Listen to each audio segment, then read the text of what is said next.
Bismillahirrahmanirrahim. Bugünkü məsələmiz nəcis olmuş əşyaların paklanması haqqındadır. Nəcis olmuş əşyaların paklanma məsələsi bəzi şərtlərə görə dəyişə bilir. Əvvəlcə baxaq görək, nəcis olmuş əşya nədir? Paltardır, xalçadır, döşəkdir, qabdır və yaxud başqa şeylərdir. İkinci, nəcis olmuş əşya siliklə nəcis olub, yoxsa digər nəcasətlərlə nəcis olub. Üçüncü, nəcis olmuş əşyanı nə ilə paklamaq istəyirəm? Axar su ilə paklamaq istəyirəm, az su ilə paklamaq istəyirəm, yoxsa kür su ilə paklamaq istəyirəm.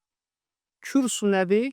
Kür su 384 litr mənbəyə bağlı olan bir sudur. Məsələn, çənin var, yarım tonluq çənin var, 384 litrdən artıq su tutan çənin var və həmin o çəndən su gəlir, krant vasitəsilə istifadə edirəm. Ona deyərlər kür su.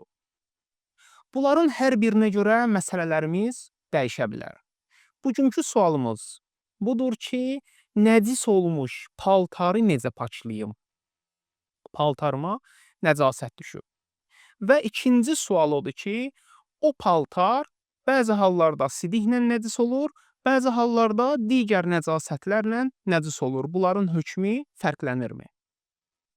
Cavab belədir. Əgər paltar siliklə nəcis olarsa, az su ilə 2 dəfə yuyulmalıdır. Yəni, paltarın nəcis olmuş hissəsini suyun altına saldım, üstünə dolçanla və yaxud quruşqanla su tökdüm, bir dəfə su tökdüm, su hər yeri, nəcasətin hər yerini əhatə elədi, sıxıram. Ardınca ikinci dəfə yenə də həmin o quruşqanla, dolçanla su tökürəm üstünə, yenə də sıxıram. Bu halda az su ilə istifadə eləyib paklayıram paltarı və paltar paklanır. Həmçinin ehtiyat vacibə əsasən kür su ilə da 2 dəfə yuyulmalıdır. Deməli, paltar mühümdür, qeyd eləyirəm. Paltar 2 dəfə yuyulmalıdır. Amma axarı sudan istifadə eləsəm, bir dəfə yumaq həmin paltarın nəcasətin paklayır. 2 dəfə yuyulmalıdır, əgər siliklə nəcis olubsa. Və əgər az su ilə paklayıramsa, hər yuyandan sonra da sıxmalıyam. Amma əgər paltar silikdən başqa nəcasətlərlə, məsələn, qan dəyib və yaxud nəcis dəyib və başqa nəcasətlər dəyib, onları necə paklayım? Onda cavab budur ki, nəcasətin özü aradan gedəndən sonra, nəcasətin eyni aradan gedəndən sonra istər az su ilə, istər kür su ilə bir dəfə yusun kifayətdir.